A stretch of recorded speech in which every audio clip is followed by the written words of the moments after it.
Nestled on the border of Maine and New Hampshire is the historic Portsmouth Naval Shipyard, where vessels have been built for over 2 centuries. The city, like the yard, has undergone considerable change over the years, through the good times and the bad.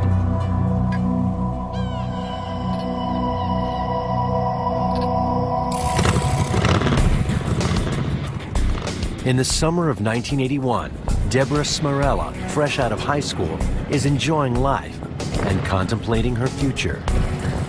Deborah's parents are both in the Navy. Her mom remarries. Life seemed full of potential for Deborah. She had everything to look forward to. She, to me, didn't really have a future in mind. She was just gonna let life take its path. Stephen Brown, an ex-Marine working as a guard down at the shipyard, roars into her life. Anybody want to go for a ride? Deborah likes the bad boy type. And when she runs into Stephen, boy, she finds her knight in shining armor. I love motorcycles. Motorcycle guy, tattoos, tough looking. What's your name? Deborah. She told me she fell in love the day she met him. She thought he was the greatest thing in the world. It's nice to meet you, Steve. She felt that he was the one that she could spend the rest of her life with. The two quickly become inseparable. Within months, they head to Corpus Christi, Texas, and move in with Deb's mother. But Deborah's stepfather soon becomes suspicious of her new boyfriend. Stephen didn't just leave the Marines, he was kicked out. Deborah's stepfather begins to do some investigating himself. And he finds out that Brown, right, is a troublemaker. That's not true. Stephen! Kicked out of high school. He joins the Marines at 18 and is assigned to infantry right away. But he gets kicked out for fighting. A psychological evaluation finds that under stress, he can show aggressive and bizarre behavior. He walks around with a swagger and a sense of bravado. Anything that really triggers feelings of insecurity in terms of his masculinity. What's wrong? He becomes aggressive, he becomes angry, and physically, he acts out to destroy the threat. What's the matter? Can we get out of here? Of course we can. Deborah refuses to believe her boyfriend has a dark side. She didn't want to hear it. Character and behavior disorders. It's a typical kid. He's unstable, Deborah. Don't want to listen to your parents. Deborah and Stephen quickly wear out their welcome and hit the road. 6 months after meeting, they're married in a civil ceremony. Here you are, darling. Thank you.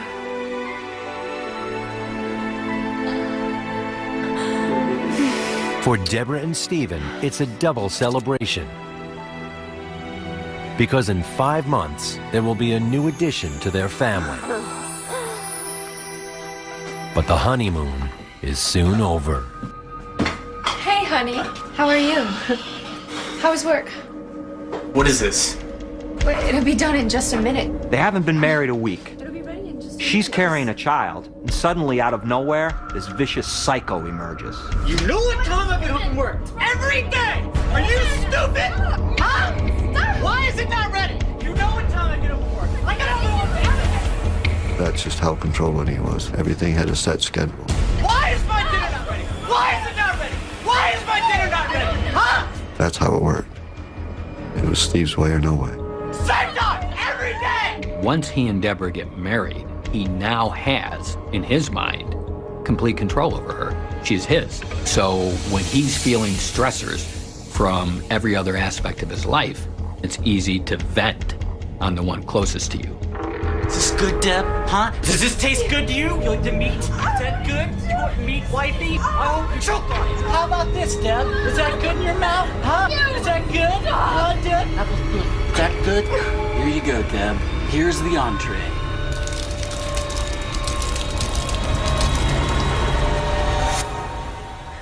He says things like, I'm sorry, it'll never happen again. I was angry, it was the alcohol, I had a bad day. There's all sorts of excuses and apologies. Deborah, still blinded by love, believes her husband's promise that he won't behave this way again. But after the birth of their son, Stephen Jr., the beatings get worse.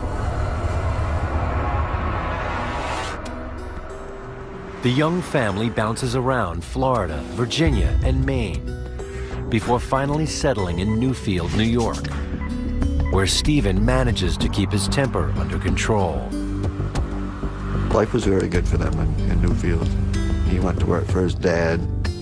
His dad paid him very well.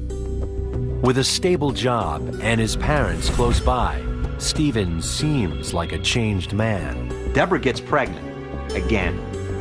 Stephen Jr. now has a sister, Whitney. Things seem to be going well. Brown even says, I'm going to get help for my anger issues. But does he?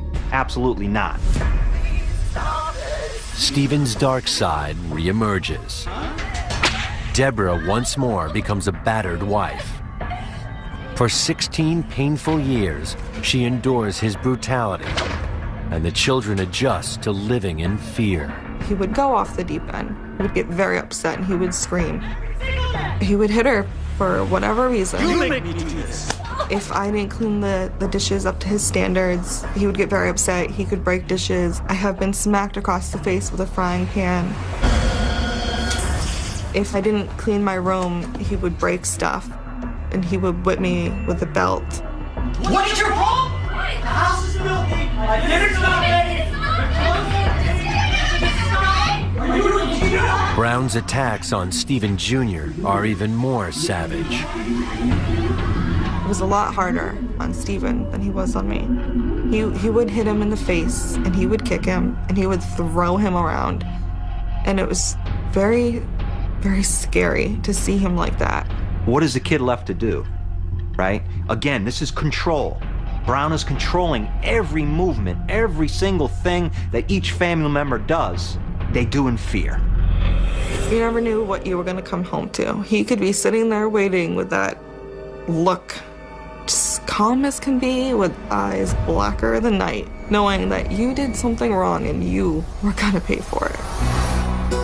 Stephen's parents announce they are retiring to Florida. It's a double blow, as he also loses the well-paid job his father gave him.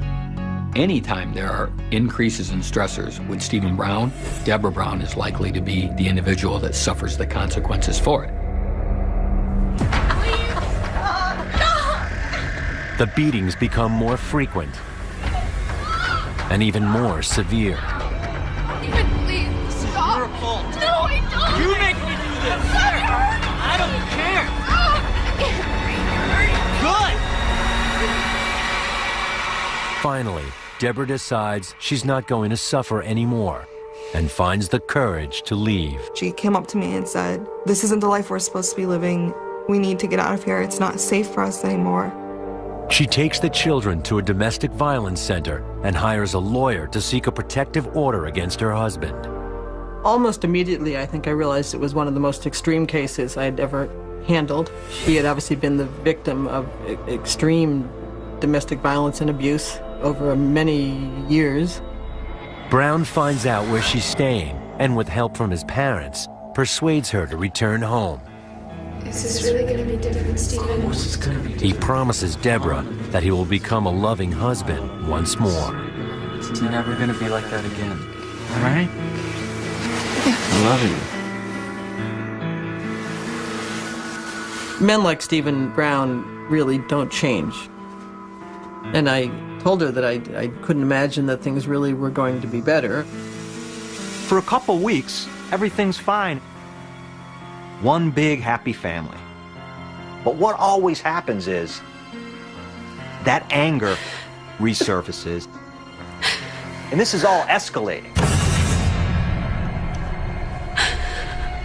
He held her at gunpoint and told her that she wasn't going to leave because if he couldn't have her, nobody could. You know I love you.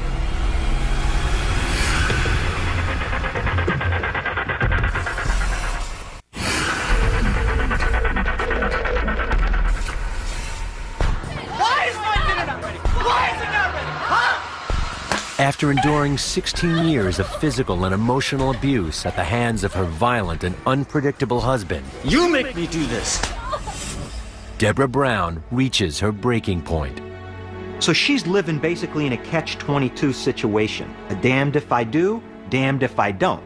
He threatens to kill her if she leaves, but if she stays, ultimately, she believes he's gonna beat her to death. So what is she to do? Don, it's me. He's gone. We're ready. Come get us. Deborah calls her father and brother, who agree to drive down from Maine to rescue her. She has an escape plan this time. She goes off to work. He thinks the kids go off to school. And her brother's waiting for them. They can grab all their things as soon as Brown leaves. They can grab everything and hightail it out of there. She was in constant fear. She tried her best to prevent us from knowing, but she always did look over her shoulder.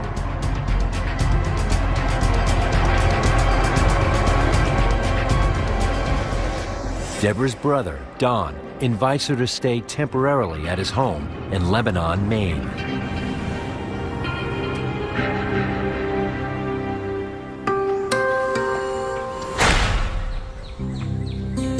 Also staying at the home are Don's girlfriend and his best friend, Chris Brouillard. Chris and Deb strike up a relationship. He's honest with her. He treats her well. And she realizes, hey, I can have a healthy relationship. There's actually a nice guy out there for me. As weeks pass, Deborah begins to relax as normal life resumes. Being with her family in Maine, I think, gave her the structure and family support that she needed to really make the break. She decides to file for divorce and sole custody of her children. You don't think you deserve this? But Stephen refuses to let go. He called me every day, pleading with me to talk to my sister to get her to come back. And I pretty much told him it's her choice, it's her life. Deborah and the children return to New York for a custody hearing. No one is looking forward to seeing Stephen there. I was scared because I didn't want to go back to him, and I was afraid that we would. He had a way of convincing people to get what he wanted. Stephen denies Deborah's claims of abuse, telling the judge that she is mentally unstable. He was a very good witness for himself. He was cool, calm, and collected. It was very hard to see how the person on the stand and the person that you were hearing about from Deborah Brown could be one and the same person. Stephen's friends and family testify on his behalf. But the most compelling evidence comes from the couple's children. I told him that I didn't feel safe living with my dad. I didn't like to be hit every day. I didn't like to be in constant fear. I didn't want any part of it. I just wanted to move on with my life. I wanted to be a kid, have a normal childhood. The son tells the judge, if you make us go live with my dad, I'll take my sister and we'll flee to Canada. There's no way they will live with that guy because they know what he's capable of. Furious at being publicly humiliated, Stephen returns home and seeks comfort in heavy drinking and the arms of a longtime friend who's retained a crush on him. We'll be okay. At first, Patty Teeter is just a shoulder to cry on, We'll be okay. a good friend. We'll be fine. But Patty wants friend with benefits. Her goal is to get him in bed. She wants him sexually. Promise it'll be okay. But that's really his bait. He's holding it back. After the break, quick check of weather and traffic. Hey. Patricia Teeter is a single mother who ironically also escaped a violent relationship. She works at a local radio station. She would talk about Steve, how wonderful he was, and how she would go to his house. I'm here for you. And he would talk about how he missed his children. Here. She would fantasize about living there and being part of his life. Stephen Brown homes in on her vulnerability. Teeter has victim written on her forehead, and Brown sees this from afar because she's been married to a man who's what? Been physically and emotionally abusing her for what? A decade. And Brown picks up on this right away, and he knows what? He can control her. Stop. She is the perfect individual for Stephen Brown at this particular time because she makes him feel very good about himself. She dotes on him. Even though they're not having a romantic relationship, she's acting as if they are.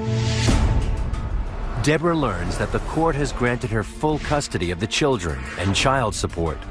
Stephen is ordered to stay away from his wife and kids. We were all very happy. It was just a celebration that that part of our life was finally behind us and we were moving forward. But Stephen Brown has no intention of staying away and wants revenge.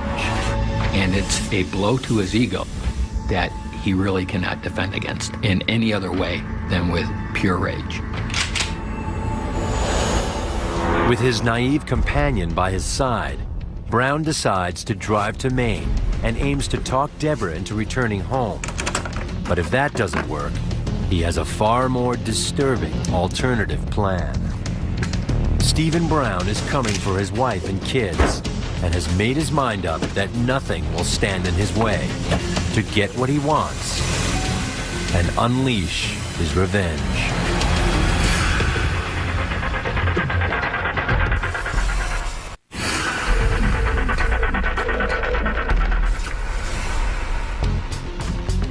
After losing his children in a custody battle, Stephen Brown decides to go to Maine to track down his wife. He lies to longtime admirer Patricia Teeter, convincing her that their trip is purely for pleasure. He tells her the rifle and shotgun are for hunting rabbits. This was Brown's reward to her, being such a close, good confidant, a friend, a shoulder to cry on. Patty, on the other hand, is looking at it as a romantic getaway. Brown has secretly hatched and recorded a sinister plot, one Teeter will only discover as it unfolds.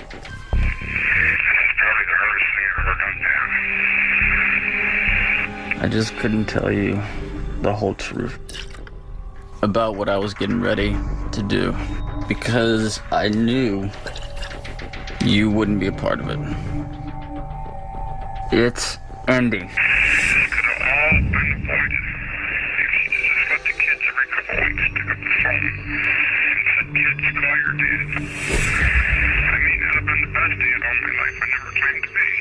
What is really clear in the suicide tape is that Stephen Brown has now reached the point where he is feeling completely victimized. And he is blaming Deborah for how things have ended up as they have. Once on the road, Brown reveals to Teeter the real motive for their trip, to talk to his ex-wife. He is on his way to see his wife. He's guns and knives and tape and rope. Most of us would look at that and say, something's not right. What it shows is that she's willing to do what is necessary to ultimately end up where she wants to be, and that's with Stephen Brown.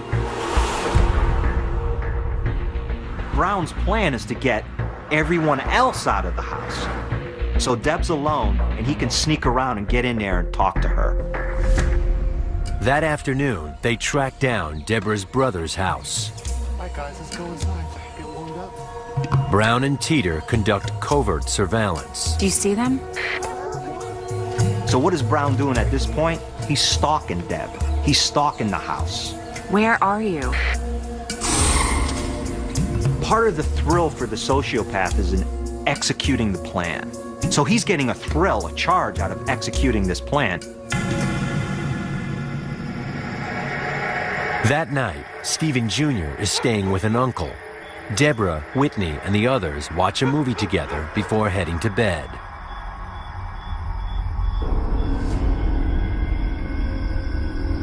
It's 11:45 at night. Everyone in the house is thinking, who the hell is knocking on the door?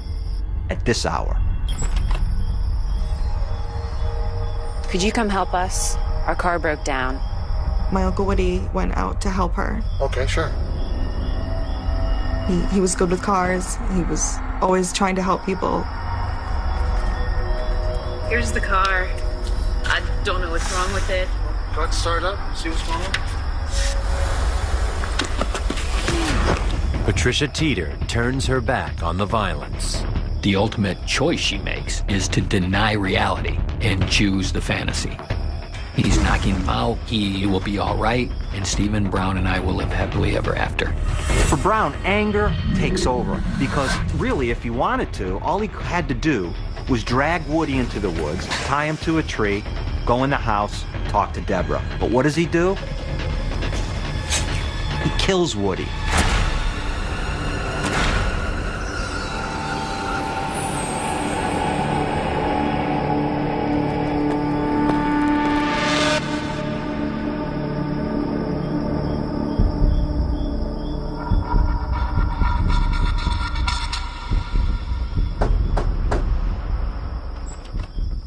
Don says he needs Chris's help with the car.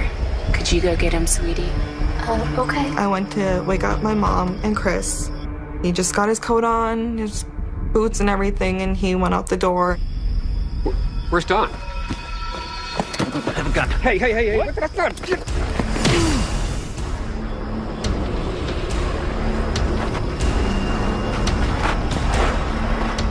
There's no mistaking the fact that there's a difference in the stab wounds to Donnie Wood and Chris Brouillard. Chris Brouillard is seeing his ex-wife. There's a romantic relationship there. Those stab wounds are clearly indicative of anger at Chris Brouillard.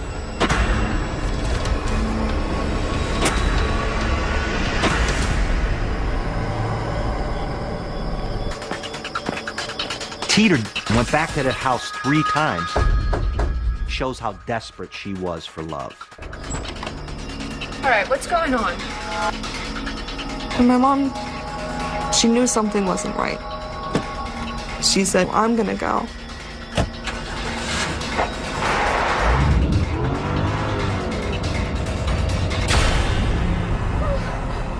As soon as she sees his face, she knows, wait a minute here. Something bad, something evil is going on with this.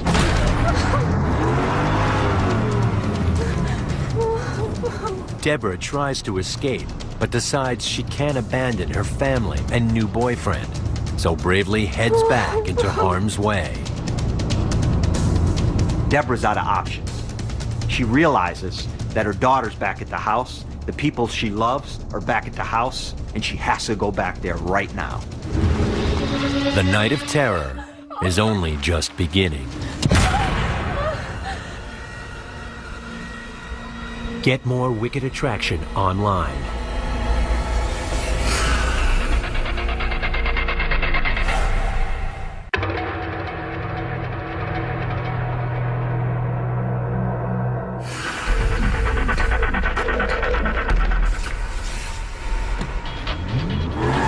Despite being afraid for her life, Deborah Brown is compelled to drive back into harm's way to rescue her daughter Whitney from her crazed husband and his love-struck accomplice, Patricia Teeter. Deborah also fears for her boyfriend, Chris Brouillard, and brother Don Wood, who were lured outside.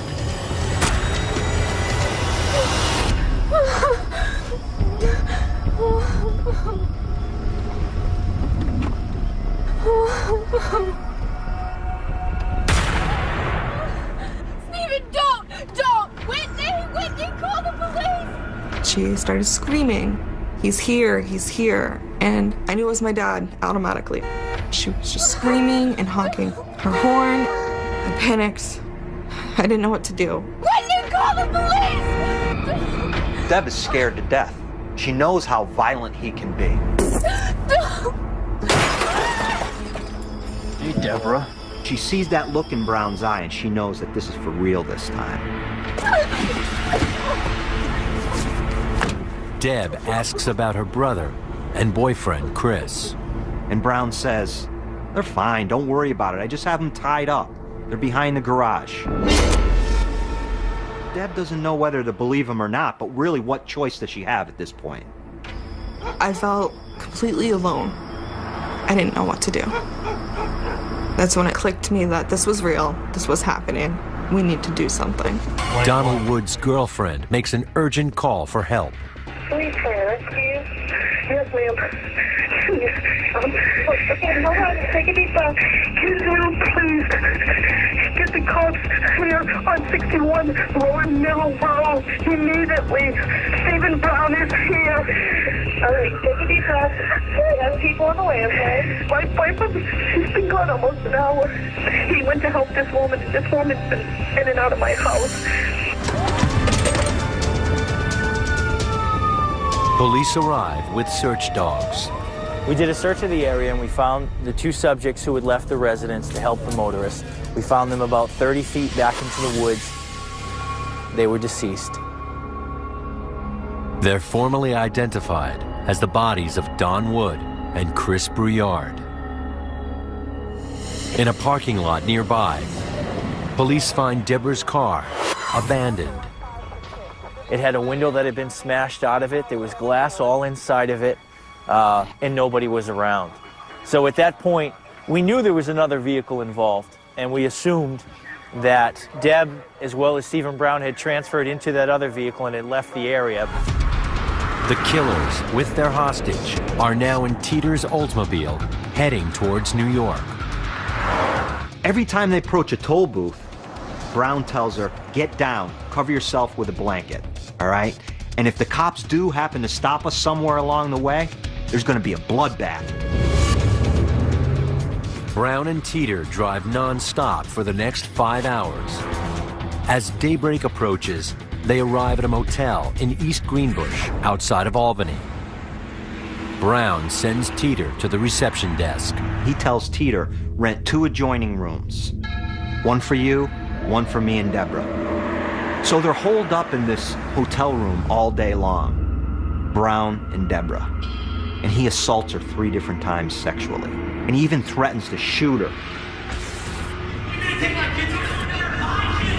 Not so she'll die, but so she'll never walk again. Again, he's exhibiting that control. I have control over you. I have the power. I am your God. You're dead! Patricia Teeter at this point is past the point of no return. She is bought into this fantasy she is wanting to live out. She's bought into it, and she has to continue. I'm not sure how this is going to resolve itself at the motel, but it will, and we will end up going home, and things will be as I want them to be. That day, autopsies are performed on Don Wood and Chris Brouillard. The medical examiner determines that Wood was killed as the result of blunt force trauma to the head. He also had 2 significant stab wounds, but what part they actually played in taking his life, we will never know, because the blunt force trauma to his head would have been enough to kill him. Chris Brouillard has extensive fractures to his skull. He's also been stabbed 3 times, once in the neck and twice in the chest. Chris's injuries were so extensive, so violent, that the ME could not determine which of them was fatal. Those types of injuries, they really show that for Brown, this is the price you pay when you play in my world. New York and Maine State Police are searching for Newfield, New York residents Stephen Brown and Patricia Teeter. They're wanted for questioning in a double homicide in Lebanon, Maine. 17 hours after leaving the murder scene, Patricia Teeter learns from a friend that the police are onto them. And the friend says, have you seen the news? There are 2 people dead, and the police are looking for your boyfriend. Where are you? What the hell's going on? The friend contacts police, revealing Patricia let slip where the killers are hiding out. She was in a hotel and could actually see the city of Albany. It was our general consensus that Deb Brown was still alive. We still had time. Police immediately put out an alert to find Teeter's black Oldsmobile.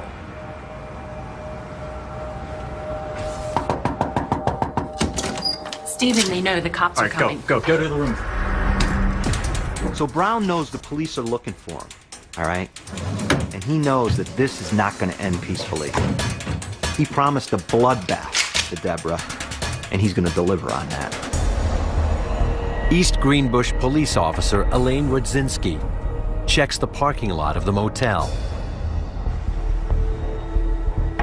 When I got down here, I see that there's a black Oldsmobile Chiva backed tightly in front of a couple of the motel rooms. That does fit the description. Rudzinski notices temporary Pennsylvania tags. We obtained the Pennsylvania tag, and upon running it, it came back that it wasn't on file. So that kind of was a little bit more evidence that something wasn't right with the vehicle. She then asks the clerk to check the registration for the rooms along that wall.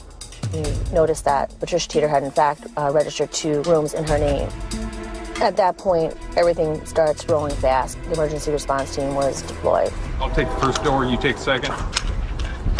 2 SWAT teams are prepping, 1 for each room. Let's do it. Go. We don't have any illusion that Stephen Brown is going to end this peacefully. The 2 gentlemen that we had found in the woods proves that. The clock is ticking.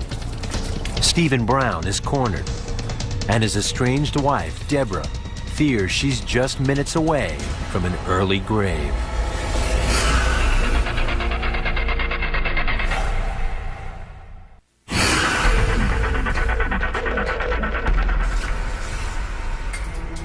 SWAT teams prepare to storm a motel outside Albany, New York, where murder suspects Stephen Brown and Patricia Teeter are holding Brown's estranged wife, Deborah, hostage. There was debate whether to go in immediately or to wait until daytime, but being the fact that there was a victim in there / hostage, it was decided that we needed to go in as soon as possible.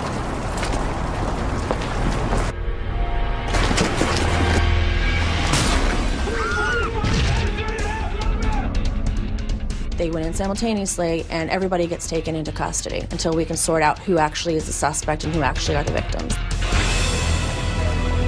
The raid was a huge success. Stephen Brown and Patricia Teeter were taken into custody with minor incident. Deborah Brown went home safe. Now, 12 years later, Deborah talks on camera for the first time. The whole time he had me captured, I really did not think I was coming home. But unless it was in a body bag, I thought my life ended there. But there is one last shock for Deborah. I had asked at that point where Chris and Woody were, and they said, well, we have to tell you something. I said, well, they're behind the garage. You found them, right? And they said, no, they're dead. I remember looking at them, kind of quiet, just in a shock. And it's the final insult to a marriage filled with abuse. Deborah boards a plane back to Maine and her children.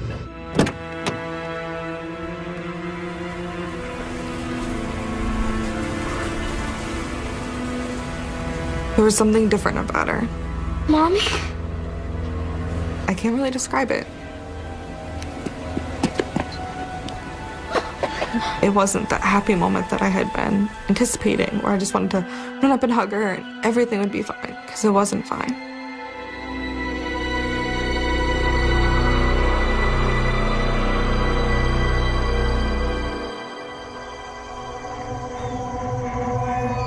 Deborah remains haunted by the horror of that long, terrifying night. And I just think that I'm just very lucky to be here, because most women wouldn't have survived, I don't think. Thinking back to their first encounter, she wonders how things went so terribly wrong. When I first met him, he was charming, caring, loving, supportive, everything that you really wanted in a guy, just fun to be around. In the end, he was your worst nightmare. He was a monster from hell. The devil just possessed him. I'll never forget the terror that he put me through. You make me do this! He had always told me that he would wipe out my entire family. And I never believed him till that night that I saw him in the woods. Then I knew he meant what he said. I was actually petrified. I was shaking. I could feel myself shaking in the driver's seat. Your life flashes before your eyes. I thought I was dead, and I didn't know what was going to happen with my children. That hotel room, I didn't ever think I was coming out. He told me that I would have been in a wheelchair for the rest of my life because he was going to make sure I had enough bullets in me that I would never walk again. I felt very helpless. Nobody's going to come rescue me. There's no help on their way.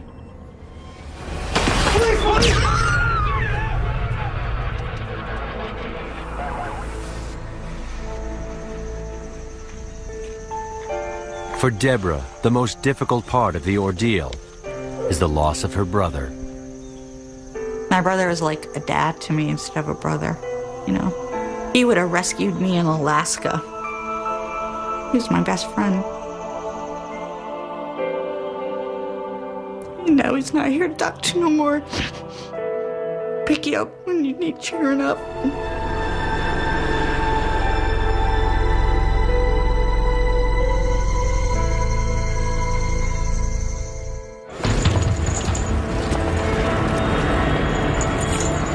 Stephen Brown and Patricia Teeter give statements to police admitting their involvement in the crime. Tell me why you brought all this hunting stuff. Why? Rope, duct tape. Because, tell me why. Because I had in my mind, one way or another, I was going to talk to them. He reveals that Patricia Teeter knew he was going to violently attack the men. I said, when they come out, believe me, I said, I'm going to hit them hard enough, tackle them, knock them down. I'm going to pull them aside, duct tape their mouth, tie their hands or feet up. And I said, eventually when they get a couple of them out there, I'll feel a lot more secure and there won't be as many people in the house. Hey.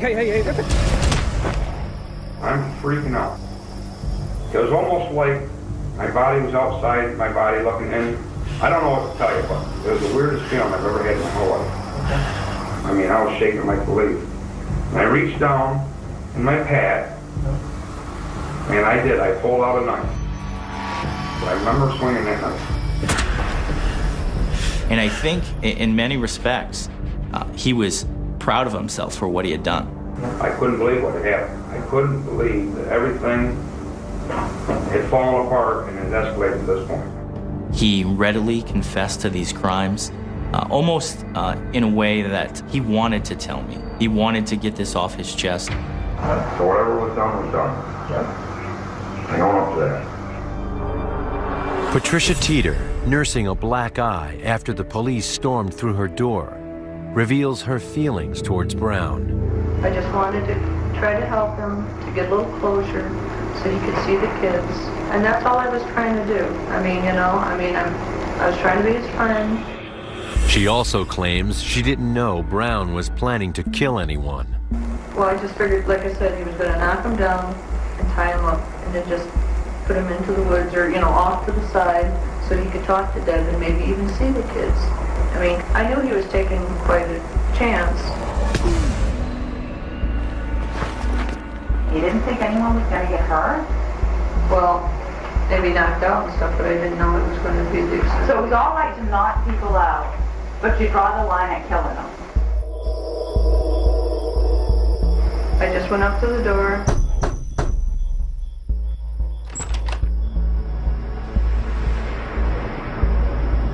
And then Steve came out and hit him on the head. No, after he banged that first man over the head, how could you go back up to that house and bring that other man out, knowing that he was going to get it? You killed him by not doing anything. You knew he was going to get that second man, didn't you? But I didn't know he was going to kill him. She does go back to the house 3 times. So that tells us that she knew what Brown was doing, and she fully participated in this violence. She was the bait. She was the bait for the monster. I didn't help other than bringing the gentleman out. Luring them to their deaths. Well, I didn't know I was doing that. Yes, you did. He has violent tendencies, and she does anything he wants without a blink of an eye. Teeter pleads guilty to 2 counts of felony murder, plus 1 count of kidnapping. While her attorney argues for a reduced sentence, the prosecution pushes for the maximum. In my opinion, Patty Teeter cannot be absolved of any guilt because she participated in every step along the way. So in my opinion, she's guilty, just as guilty. Patricia Teeter is sentenced to 20 years on the state charges, with another 29 years added for the federal charges. She'll be eligible for release in 2023. While in jail awaiting trial, Stephen Brown tries to hang himself and later slits his own throat, but survives. Stephen, do you have anything to say about this at all? On August 5th, 1999, he pleads guilty in Maine State Court to 2 counts of intentional murder and is sentenced to life in prison. You almost get the sense that he felt very empowered by what he did, that he was able to affect a situation. He had a plan and he carried it out. And I think in many respects, he was proud of himself for what he had done. 4 months later, he's convicted in federal court of kidnapping, interstate domestic violence, and other charges, and is sentenced to 5 concurrent life sentences. Every day that I lived with him, I thought it was going to be my last day with him. There was never a safe day there. Never. And now I can say I'm safe. I'm safe. Neither of Brown's children have any communication with him. I don't even know what state he's in. And I don't have any plans on ever meeting with him, talking with him. What he put us through was enough. He doesn't deserve my time. Today, Deborah Brown works with federal agents and speaks to women's groups about domestic violence. My advice to women is get out and never look back. And Stephen Brown is a time bomb waiting to happen. He likes to think of himself in his sort of hyper-masculine image. And Patricia Teeter does that for him. And ultimately, it turns out to be a deadly combination.